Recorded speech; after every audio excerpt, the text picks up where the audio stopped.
Good morning. I'm back at what is becoming one of my favorite trailheads, the Hilton Lakes trailheads up in Rock Creek. You can see there's plenty of parking right off the paved road all the way up. Down there we have bathrooms and bear boxes. No trash cans, but can't have everything.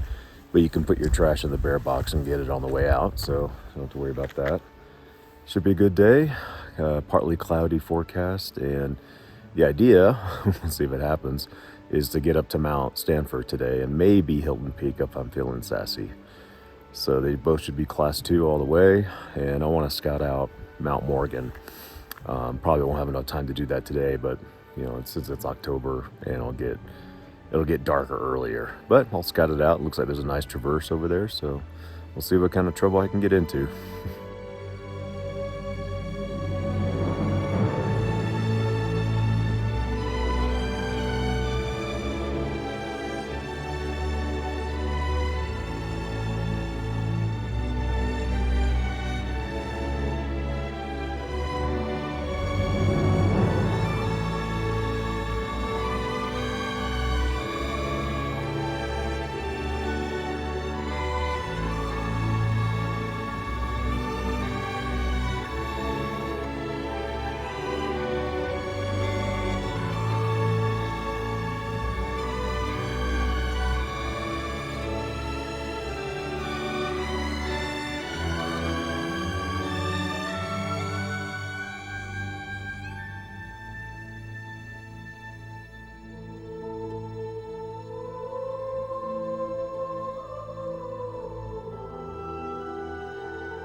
This is a really nice trail to start out on.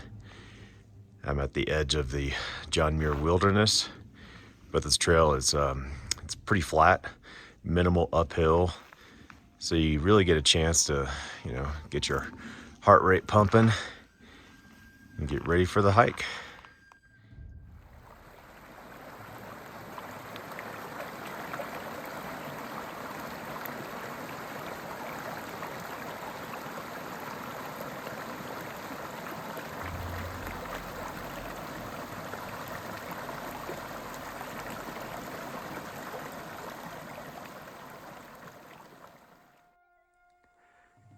I'm at, I think, the upper Hilton Creek Lake.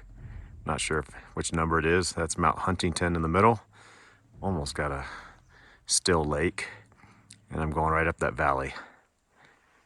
And can't see it, but Stanford is somewhere back there. And then that peak right there in the middle is Hilton Peak. Time permitting, I'll hit that one on the way back. Supposedly it's class 2 from the saddle, so we'll see. But finally, I think I'm about to finally go off trail. It's been almost 3 hours. So excited to see what this valley up here looks like. Sometimes it's easier to come up a dry stream bed. Oh, I got some pretty big push-offs. Nothing too technical though, still class 1. Just gonna head up this creek as far as I can go.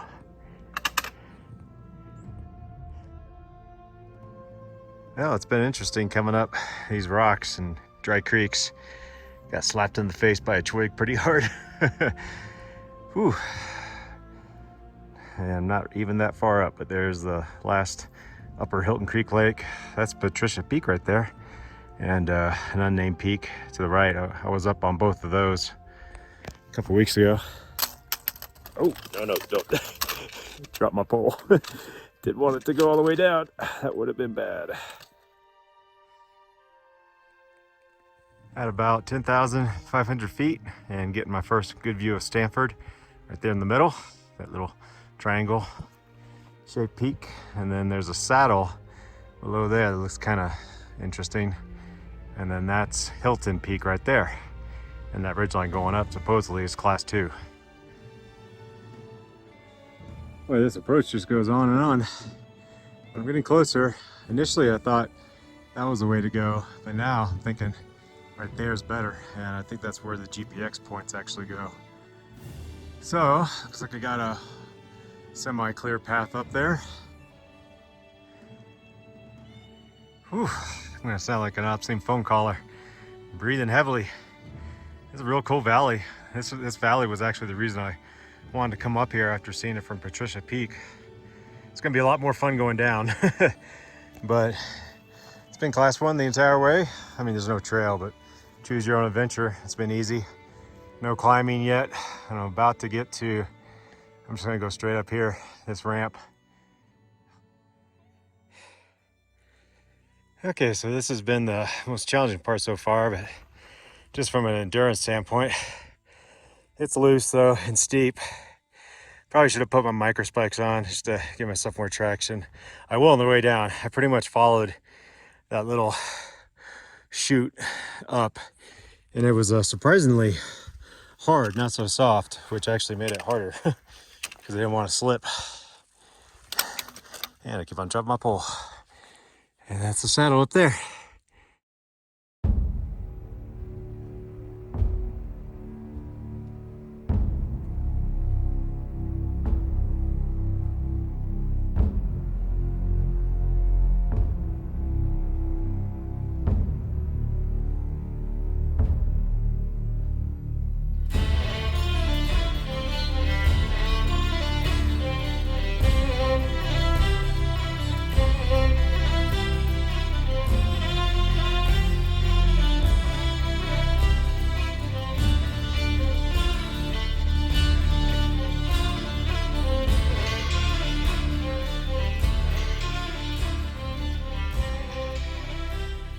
Made it to the saddle, and I'm heading up that way towards Stanford, right there in the middle. There's the traverse over to Morgan. And I'm kind of demotivated to see Hilton Peak actually looks kind of challenging. That ridgeline looks slow. If I was just doing that one today, yeah, but I don't think I'm gonna have enough time for it. So here's the little chute I just came up. Not too bad. All kinds of good stuff up here.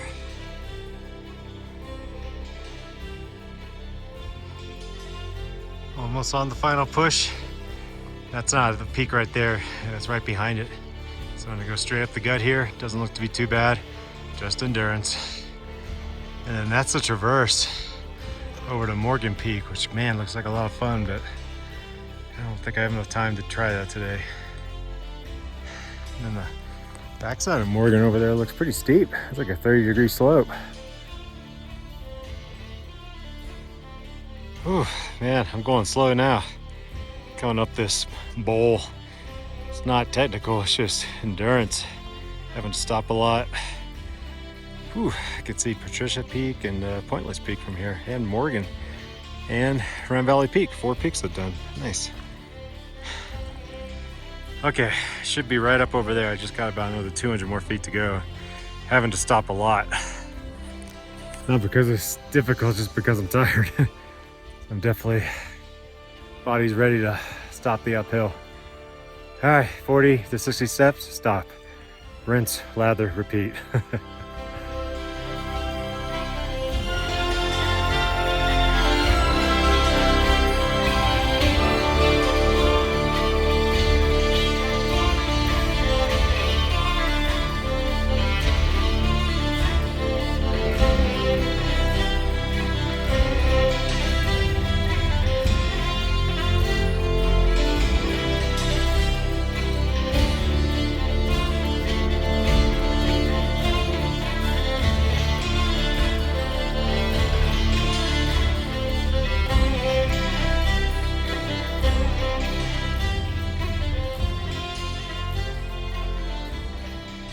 Almost to the top of Stanford, and Came upon this nice saddle looking down onto the McGee Lakes area.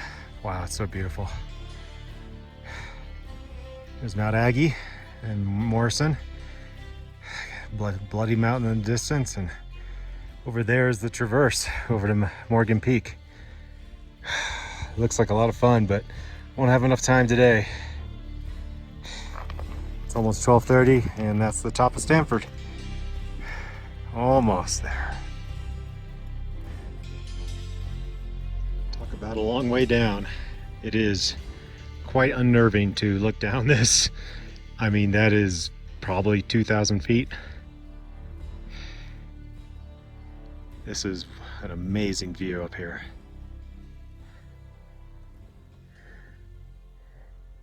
There's Red Slate Mountain, and then just in the center there is Red and White Mountain. Beautiful colors.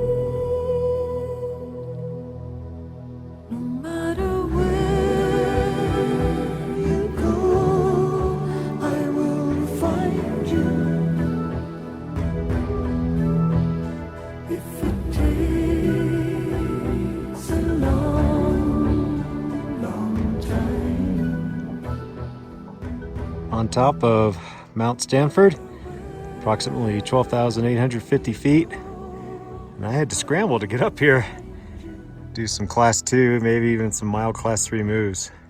But it was worth it. Found the register right there. And the views are incredible. That area over there is one of my favorites. You got Red and White Mountain on the left, Red Slate Mountain on the right, the Big and Little McGee Lakes. And then in the distance, you can see Bloody Mountain, Mount Baldwin, Mount Morrison, and Mount Aggie. Only been up Aggie. All those other ones are still remain to be done. The colors in the rocks here are amazing. Yeah, it's 1 o'clock. Took me a little bit longer than I thought, but that's all right. Just probably means we only do one peak today. I don't think Hilton Peak right there is gonna be doable. It looks a little, I don't know, I'll get down there, I'll see what time it is. I don't want to leave from up here. This view is amazing. Really happy I did this hike. Highly recommend it. So that rock right there is a little sketchy, but it's got some divots in it that I can put my shoe in, and it's coarse enough, so I just gotta have to scoot down on my butt. But this is the final summit block push. It's not hard, just, you just gotta be careful. There might be another way up, but I just came up this rock and climbed. Well, I just had to come down that. I went a little bit to the east of where I went before.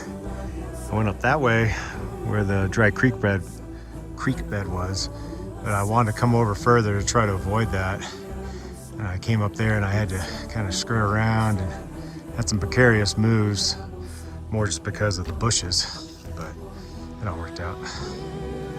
Now, and you can't see the lake now, but I could see it when I was up on top of those cliffs. So hopefully I bypassed that kind of annoying part that when I was going up, it was just annoying.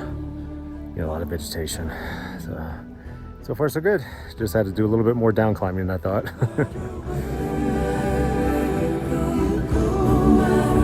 I will find you.